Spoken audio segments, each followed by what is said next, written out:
Ou não? Aonde, Rafael?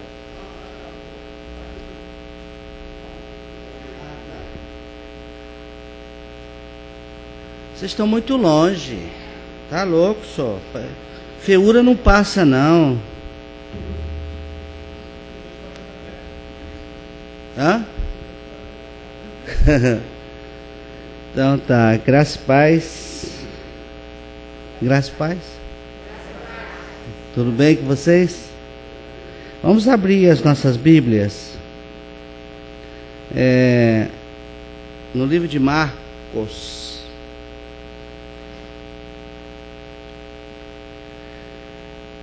Esse texto, ele tem assunto para muitos dias.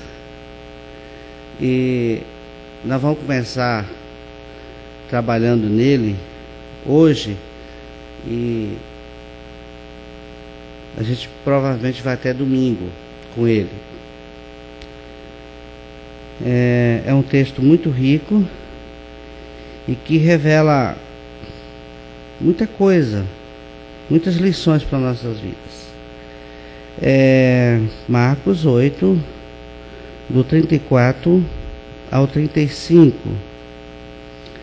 Então, convocando a multidão, e juntamente aos seus discípulos, disse-lhes: se alguém quer vir após mim, a si mesmo se negue, tome sua cruz e siga-me. Quem quiser, pois, salvar a sua vida, perdê-la-á. E quem perder a vida por causa de mim e do Evangelho, salvá-la. Em nome de Jesus Cristo, que o Espírito Santo vivifique essa palavra no nosso coração. Amém? Então, nós vamos tentar entender, compreender mais esse texto. Hoje nós vamos fazer uma pequena introdução, mas eu gostaria que vocês atentassem para esse texto e nós vamos dar toda uma história até domingo desse texto aqui. Em primeiro plano,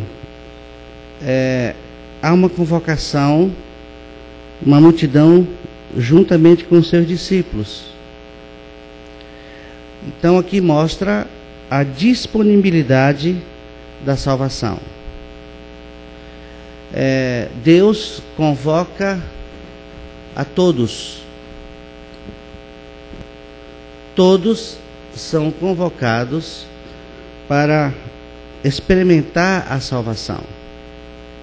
Ninguém fica de fora. E nós podemos encontrar o auxílio desta afirmação em outros textos. Por exemplo, em Tito 2,11. Tem alguém para ler ou eu vou ter que ler aqui porque não está sendo gravado nem nada, então eu posso ler então direto, né? Não?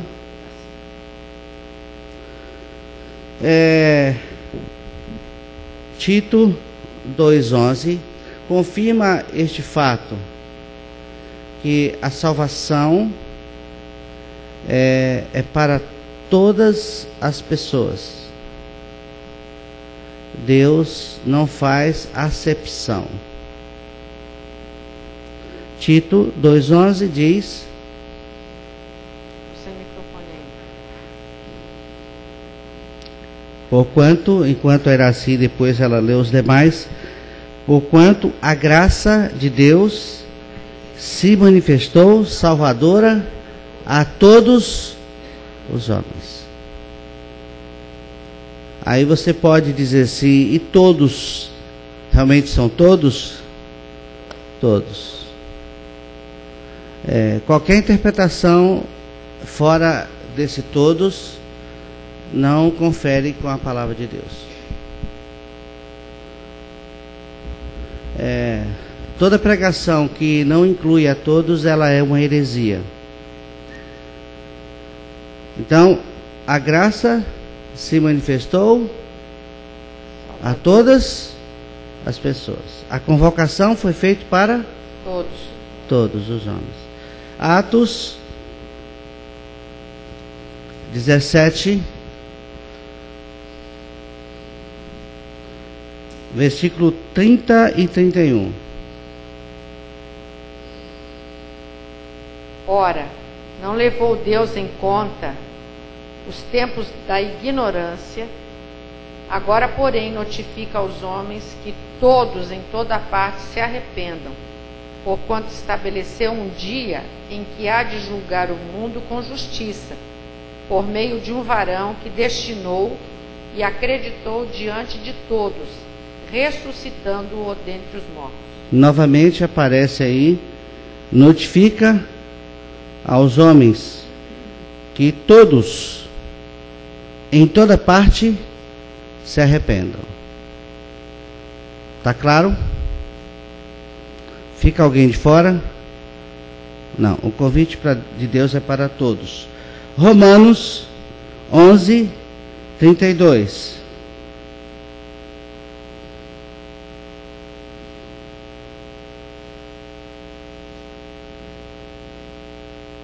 Porque Deus a todos encerrou na desobediência, a fim de usar de misericórdia para com todos. Novamente, Deus encerrou a todos aonde? Debaixo da desobediência, para usar de misericórdia para com todos. Todos nós pecamos em Adão. Quando Deus criou Adão, nós estávamos nele. Quando Adão caiu, nós caímos nele. Ninguém vai para o inferno por cometer delitos. Nós já nascemos com a natureza rumo para o inferno. Todos. Não precisa matar, roubar, não precisa fazer nada de errado. Todos nós nascemos com a natureza pecaminosa, fruto da queda de Adão. E aí não precisamos fazer nada. Bastou ter nascido nessa terra, é um candidato para o inferno. Um outro texto, João 12, 32, que todos conhecem. João 12, 32. E eu, quando for levantado da terra, atrairei todos a mim mesmo. Então ele atraiu a todos. Ninguém ficou de fora. Numa pesquisa americana, eu não sei a credibilidade dela, mas só para ter uma noção de números, chega a dizer que já se passaram pelo planeta Terra 115 bilhões de pessoas. Isso é uma estatística interessante, mas eu acho que não retrata com toda a fidelidade, porque os abortos e uma série de outras coisas mais. Mas vamos admitir que seja 115 bilhões de pessoas. Nós estamos vivendo hoje no momento com 7 bilhões. Então 10, quantas vezes mais? 12, 7 vezes 2, 14, mais de 15 vezes mais, né? Então, todos, cada um desses 15 bilhões, 115 bilhões de pessoas foram incluídas no corpo do Senhor Jesus Cristo. Essa é a nossa segurança. E outro texto que nós podemos ler, 1 Timóteo 2, capítulo 2. Nós precisamos fazer uma diferença de todos, e nós vamos ver daqui a pouco, e de todo, tá? Porque há uma confusão muito grande em torno dessa mensagem. 1 Timóteo 2, de 1 a 4. Antes de tudo, pois, exorto que se use a prática de súplicas, orações, intercessões, ações de graças em favor de todos os homens, em favor dos reis e de todos os que se acham investidos de autoridade, para que vivamos vida tranquila e mansa, com toda piedade e respeito. Isto é bom e aceitável diante de Deus, nosso Salvador, o qual deseja que todos os homens sejam salvos e cheguem ao pleno conhecimento da verdade. Está claro? Qual é o desejo de Deus? É que todos os homens sejam salvos. Todos. Sem exceção. Todos. Podemos concluir essa primeira parte, que Jesus faz a convocação da multidão, que Deus não criou o inferno para o homem. Vamos ver Mateus. Eu só estou lendo os textos para que vocês confiram aí na sua Bíblia. Eu não sou pregador. Eu só vou auxiliar vocês a entender um pouco as Escrituras. Tá? Mateus 25, 41.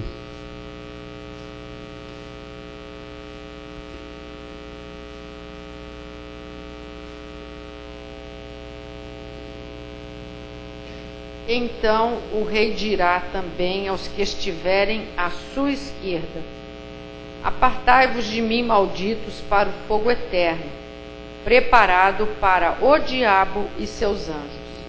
O inferno foi preparado para o homem? Foi ou não foi? E por que ele vai para lá? Nós vamos ver isso. Então, o desejo de Deus é a salvação de todas as pessoas que existem e passaram por esse planeta Terra. Então Deus não criou o inferno para o homem. Agora, por que o homem vai para lá, nós vamos ver isso depois. Então, nesse primeiro momento, a salvação é para todos. Deus atraiu em Cristo todos. Todos nós fomos inseridos no corpo do Senhor Jesus Cristo naquela morte. Todos nós. O texto suscita isto: a condição, se alguém quer. Se alguém quer. O texto base, nós estamos estudando o texto que nós citamos no início. Se alguém quer. Eu quero dizer uma coisa para vocês, que a consciência do homem, ela está ativa. Vocês vão perceber que o homem, ele responde, ele tem um sentimento do que é errado, do que é certo, do que ele faz. Por que há sentimento de culpa quando alguém comete alguma coisa errada? Porque a consciência do homem está ativa. E no momento que este homem ouve a palavra de Deus, o Espírito Santo, usando a sua consciência, o desperta para o Evangelho. Dá para ver isto? Dá. Romanos 1,16. Agora nós trocamos a palavra todos para todo. Todas as pessoas foram incluídas no corpo de Cristo. Você foi incluído ou incluída. Alguém aqui tem dúvida disso? Não. Alguém que tem duvida que foi incluído em Cristo? Mas a sua dúvida não elimina a verdade de Deus. Não invalida. Se você não crê que você foi incluído em Cristo, a sua incredulidade não invalida a palavra. Entendeu? A minha, a sua, a nossa. Porque o que Deus disse está dito. Eu, quando for levantado da terra, atrairei a todos. Agora, observe a diferença. Romanos 1,16 diz o quê? Pois não me envergonho do Evangelho, porque é o poder de Deus para a salvação de todo aquele que crê, primeiro do judeu e também do grego. Olha só. Pois não me envergonho do Evangelho, porque o quê? Qual é a essência do Evangelho? Qual é a natureza do Evangelho? É de poder. Você sabe que no original grego a palavra poder é dinamai, dinamis, que é traduzida para o português a palavra dinamite. Vocês têm a palavra dinamite. O poder de Deus é como uma dinamite. E aí ele diz, não me envergonho do Evangelho, porque a natureza é de poder, com a finalidade, salvação de todo aquele que crê. Ele atraiu a todos e ele salva quem? Aquele que crê. Está claro? João, vamos caminhar. João, eu tenho vários textos, é isso, a minha intenção é deixar que vocês naveguem pelos textos bíblicos, porque muitas vezes numa pregação a gente fala muito, fala e o povo não retém, esquece. Alguém se diz, falou assim, Humberto, se você chegar no final do culto, na porta e perguntar qual foi a mensagem, muita gente não lembra. Então, a intenção aqui é simplesmente trabalhar com os textos, para que você, usando essa palavra moderna, navegue pelos textos. Use a sua Bíblia, leia a sua Bíblia, ouça a voz do Espírito Santo. Nós estamos vivendo dias difíceis, complicados, e é bom você ficar firme no que está escrito. João 5, Evangelho de João 5, 24. Em verdade vos digo, quem ouve a minha palavra e crê naquele que me enviou, tem a vida eterna. Não entra em juízo, mas passou da morte para a vida. Em verdade vos digo, quem ouve. Então, a consciência que é do Espírito, ela está ativa. O homem pode fazer alguma coisa para se salvar? Não. Mas ele pode ouvir a palavra da salvação? Sim. Por isso que é bom pregar o Evangelho. Quem disse isso foi Jesus. Quem escreveu, Deus usou homens para escrever o que Jesus disse. Quem ouve a minha palavra. E outra coisa interessante, crê naquele que me viu tem a vida eterna, não perde, viu? Vida que você recebe, ela é eterna. Não se perde a salvação. Viu? Existe aí no meio evangélico muita gente achando que perde a salvação. A salvação não perde a salvação. Você pode ter sido membro de uma igreja, ter frequentado, não ter tido uma experiência com Cristo, e aí às vezes recebe um nome ex-crente, desviado, estava na igreja, mas nunca esteve em Cristo, porque uma pessoa que está em Cristo jamais deixa de estar. Uma pessoa que nasce de novo não desnasce. Isso é um absurdo, uma loucura. A vida que nós recebemos é uma vida eterna. Só um parênteses aqui. Por exemplo, quando Deus criou Adão, Adão era uma criatura. Ele estava numa posição neutra. Ele tinha um espírito criado quando Deus o criou. Deus disse a palavra com relação à árvore do conhecimento do bem e do mal e a árvore da vida. Se Adão tivesse comido da árvore da vida, ele receberia no seu espírito a vida não criada. A vida não criada, que é a vida de Cristo. Porque o fruto da árvore é Cristo, porque a árvore é Deus, tipificando a palavra. Se ele tivesse crido na palavra, ele receberia no seu espírito criado a vida não criada, a vida de Cristo. Porque o fruto da árvore é Cristo, o fruto da palavra é Cristo. Bem, o homem caiu. E agora? Ele precisa nascer de novo. E qual é a vida que ele recebe no seu espírito logo após ser regenerado? A vida de Cristo. Que vida é esta? É uma vida não criada. uma vida que existe. Vocês estão entendendo? Ou estou confuso? Está confuso? Não? A vida que você recebeu no novo nascimento é a vida de um ser não criado, que é Cristo. Agora a pergunta que eu faço: essa vida pode deixar de existir? Essa vida pode cair? Não. É a nossa segurança eterna. Jesus pode deixar de ser Jesus em mim? Jamais.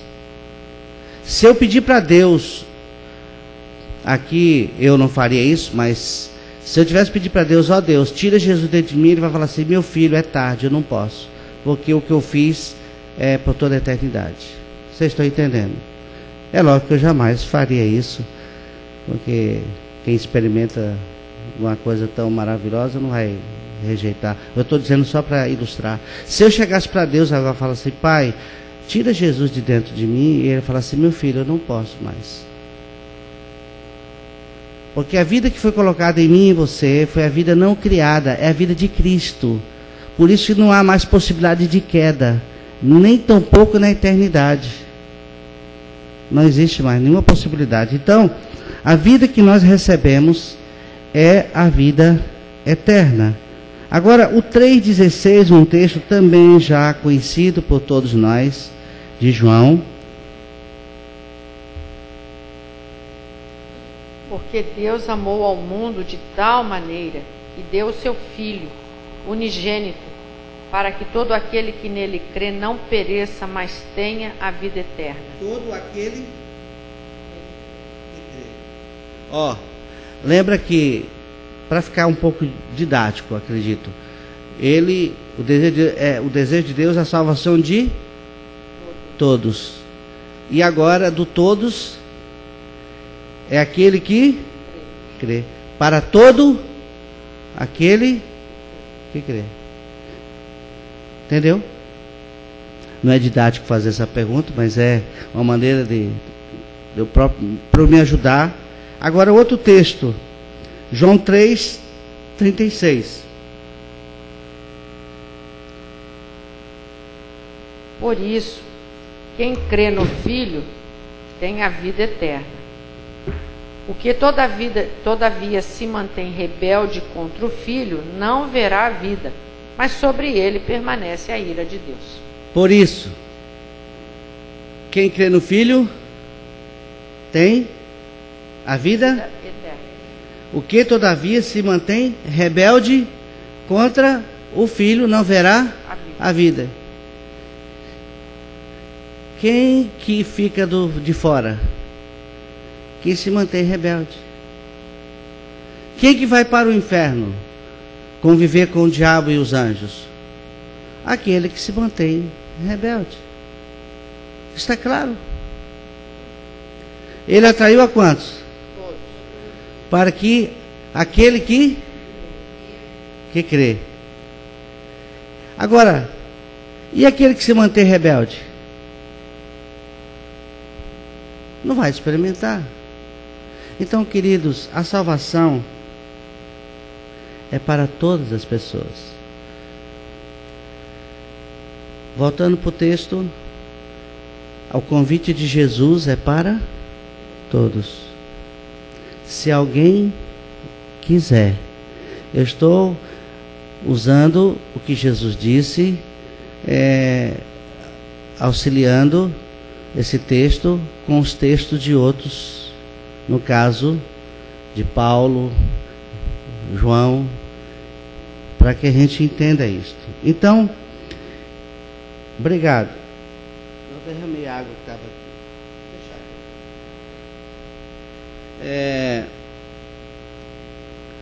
Ele convoca a multidão e diz: se alguém.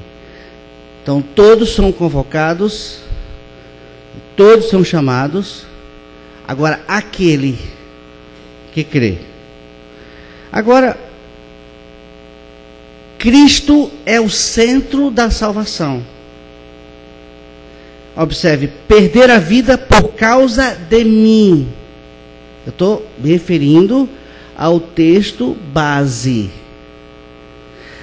eu gostaria que Iraci lesse novamente, porque tem duas coisas desse texto que nós precisamos elucidar. Pode ler lá, Iraci, esse texto novamente. Marcos 8, 34 e 35. Então, convocando a multidão e juntamente os seus discípulos, disse-lhes: se alguém quer vir após mim, a si mesmo se negue, tome a sua cruz e siga-me. Quem quiser, pois, salvar a sua vida, perdê-la-á. E quem perder a vida por causa de mim e do Evangelho, salvá-la. Iraci, são duas coisas diferentes. Vocês prestaram atenção? Porque ler Bíblia é você perguntar o texto. O que diz aí?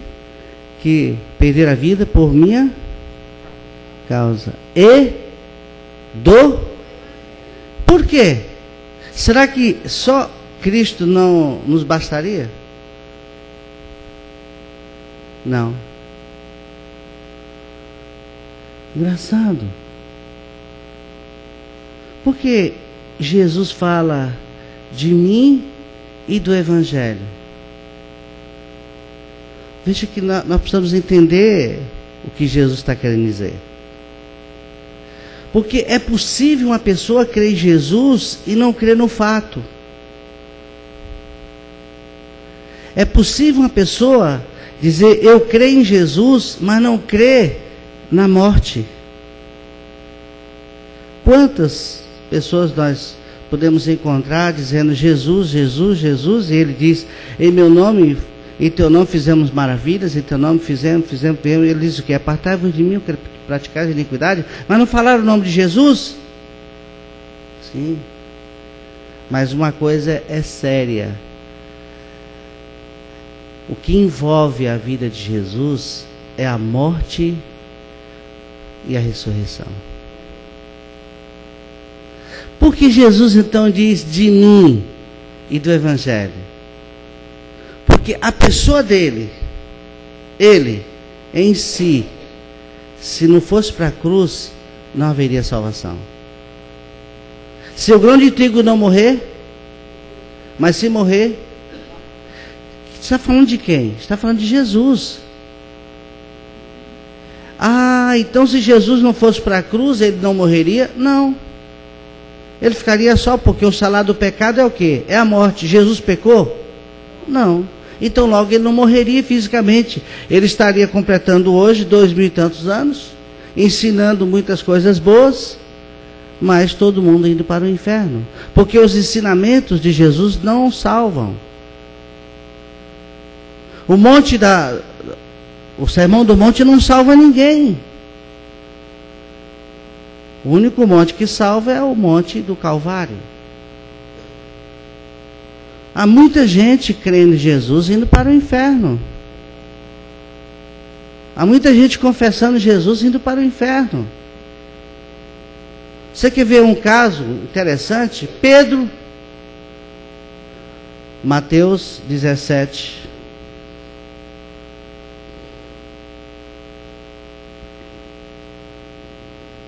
Mateus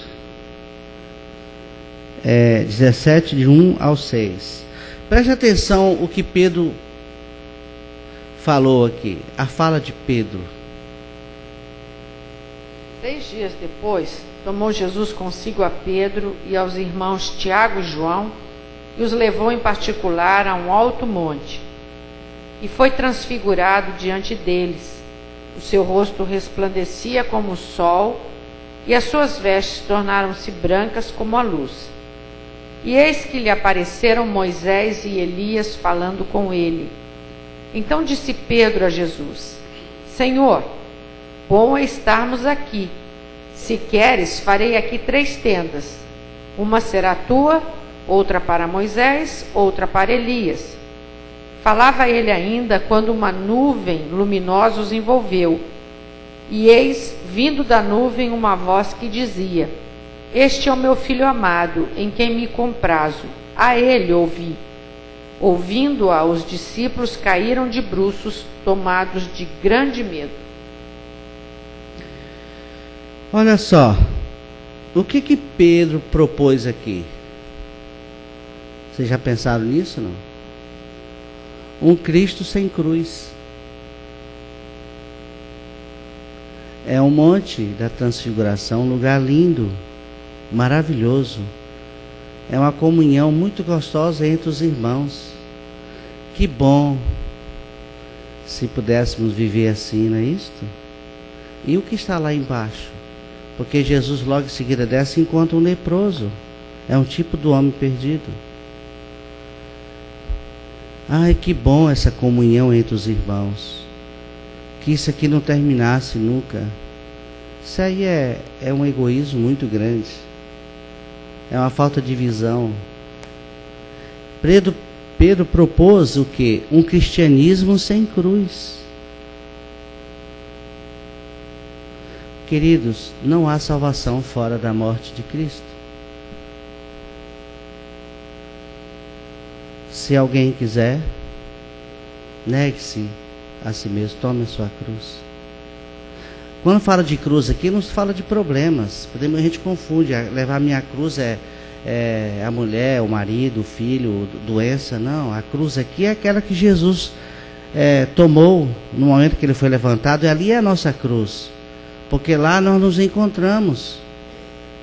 A nossa cruz é quando ele foi levantado e que atraiu a cada um de nós no corpo dele. Essa cruz que nós precisamos levar.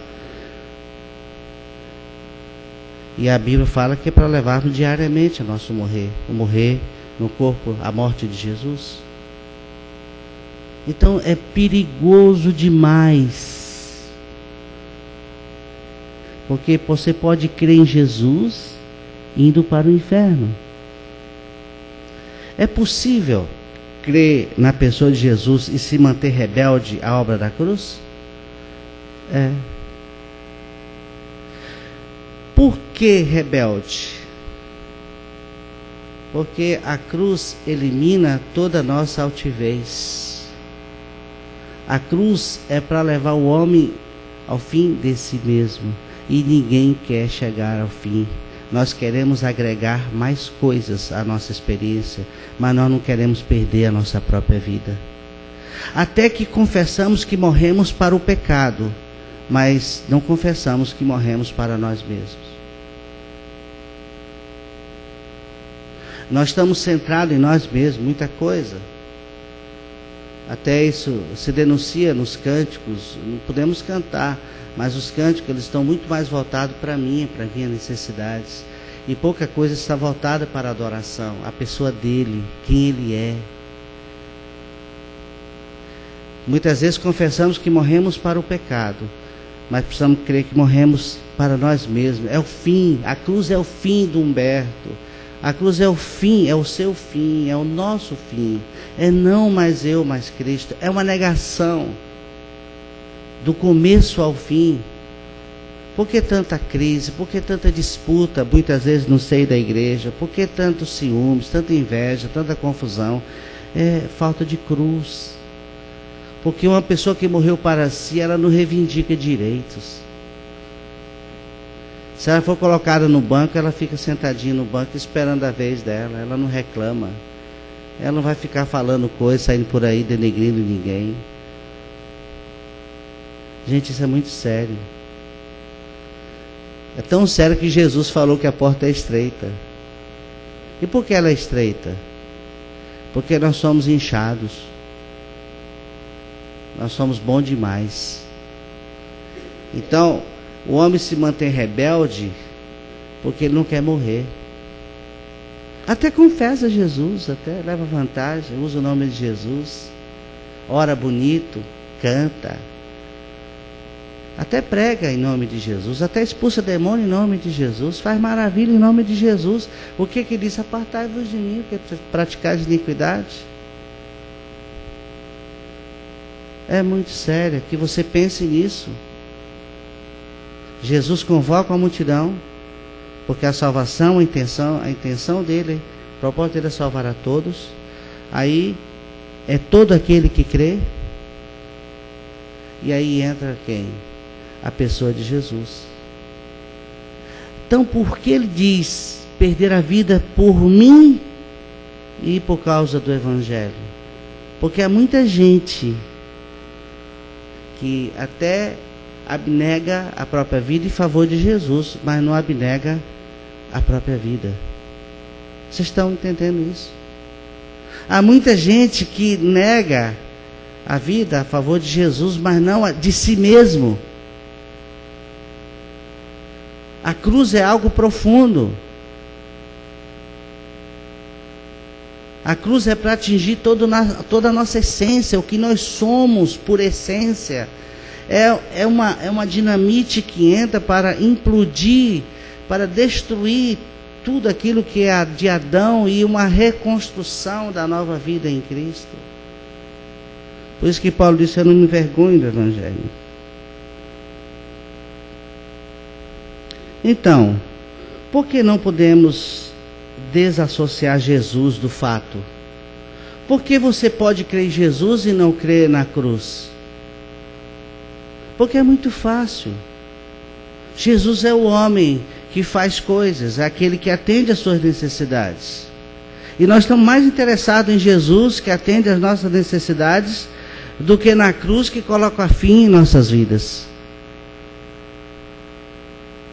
O homem precisa sair do centro.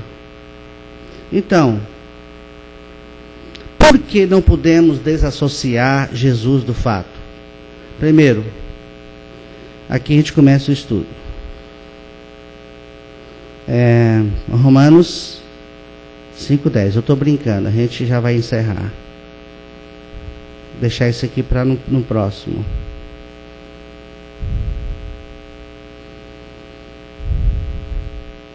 Romanos 5:10. Porque se nós, quando inimigos, fomos reconciliados com Deus mediante a morte do seu Filho, muito mais, estando já reconciliados, seremos salvos pela sua vida. De que maneira Deus nos reconcilia consigo mesmo? Pela morte do seu Filho. Simplesmente isso. Você quer se reconciliar com Deus? Morra. Não estou falando reconciliação com a igreja, não, porque é muita gente que abandona, larga um dia e volta e reconcilia com a igreja. E com Deus? É só pela morte. Reconciliar com a igreja é só voltar e estar pela porta e pedir perdão ou fazer alguma coisa, reconsiderar uma série de coisas. Mas reconciliação com Deus? É só pela morte. Por que é tão difícil isso? Porque é uma rejeição à cruz de Cristo. Porque a cruz, ela é fatal. Você sabe que no mundo romano, na época romana, um camarada, quando era pego no crime e julgado, ele sentenciado à morte, existia a morte de cruz na época, o sujeito caminhava para a cruz, deixando para trás família, bens, reputação. E quando chegava na cruz, era o fim dele mesmo. Aonde está a sua reputação? Se você morreu e Cristo é a sua vida. Então, gente, você quer se reconciliar com Deus? Morra. Segundo, a gente vai ser rápido agora. Segunda parte, 1 Coríntios 15, 36.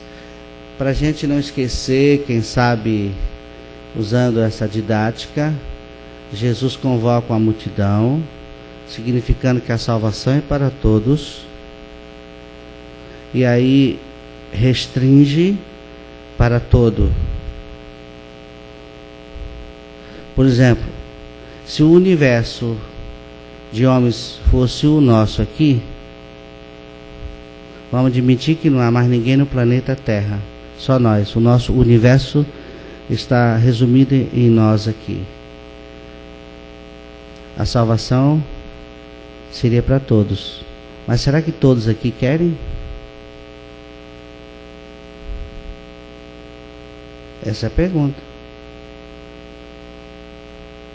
Porque hoje nós estamos vendo um Jesus utilitário. É o Jesus que me socorre. Não estou dizendo que ele não vai fazer isso, mas a ênfase é no Jesus utilitário. Tem muita gente que frequenta a igreja e ora por um fato, e às vezes aquele fato não acontece. Não resolveu nada, eu fui lá orar, buscar a bênção. Há muita gente correndo atrás das bênçãos. Isso é uma lástima. Correr atrás das bênçãos é muito pequeno. Isso é mesquinho. Porque nós já fomos abençoados em Cristo. Agora, se você descansa nesse fato, Ele tem muitas bênçãos para nos dar. Mas o foco é Ele. E esse fato nós vamos tratar no próximo, mas Ele é o foco. A revelação das Escrituras é Cristo. Nós precisamos é dele. O que satisfaz a fome é Cristo. O que satisfaz a sede é Cristo. Não é ter dinheiro, não é ter posição, não é ter poder, não é ter cargo dentro de igreja. Um lugarzinho tão chato são as organizações onde as pessoas ficam disputando poder. É ciúmes daqui, ciúmes de lá, é a fofocaiada do inferno. Será, gente, que a cruz atingiu realmente, de fato? Então, a reconciliação é pela morte. E agora no 1 Coríntios 15, 36. Insensato, o que semeias não nasce se primeiro não morrer. Então, por que a cruz é importante para você e para mim e para o mundo?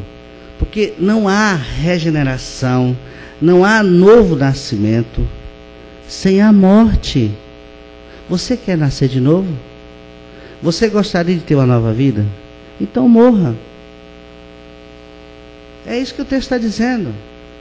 E o tema do nosso encontro, lá para frente, na outra semana, é novo nascimento. E o novo nascimento nada mais é do que a morte do homem para o pecado. A morte dele no corpo de Cristo. O Evangelho é uma coisa muito simples, né? Nós é que complicamos. Então, você quer nascer de novo? Então morra. Você quer ser reconciliado com Deus? Então morra. Então, Jesus disse assim, perder a vida por causa dele e do Evangelho. Você não pode desassociar a pessoa de Jesus do fato. Crer em Jesus e não crer na cruz. Ah, não. Essa história de estar crucificado com Cristo, não é bem por aí. Outra coisa. Romanos 6, versículo 6. Por que não podemos separar Jesus do fato da cruz? Terceiro, né? O primeiro somos reconciliados com Deus pela morte do seu Filho. Não há regeneração sem a morte, a nossa morte com Cristo. E o terceiro, Romanos 6, 6. Sabendo isto, que foi crucificado com ele o nosso velho homem, para que o corpo do pecado seja destruído e não sirvamos o pecado como escravos. Então não há vida nova sem a crucificação do velho homem. Não tem como. O velho homem é o velho Adão. É o homem espiritual que herdamos de Adão na queda. Este velho homem foi crucificado com Cristo. Então, perder a vida por causa de Jesus e do Evangelho. Isto é, eu creio em Jesus e creio na minha morte no corpo dele naquela cruz. O meu velho homem foi com ele crucificado. E logo em seguida, quarto e último, versículo 7. Romanos 6, 7. Porquanto quem morreu está justificado do pecado. Então, se você morreu, você está justificado do pecado. O que você é? Aí, as acusações. O que você fez no passado, você já foi justificado. E aquele que foi justificado não precisa se justificar para ninguém. Você tem certeza da sua justificação com Cristo. Agora, tudo isso é pelo fato, é pela morte com Cristo. Por isso, queridos, não podemos falar de Cristo sem mencionar a sua cruz. E isso Paulo disse em 1 Coríntios o último versículo, capítulo 2, versículo 2.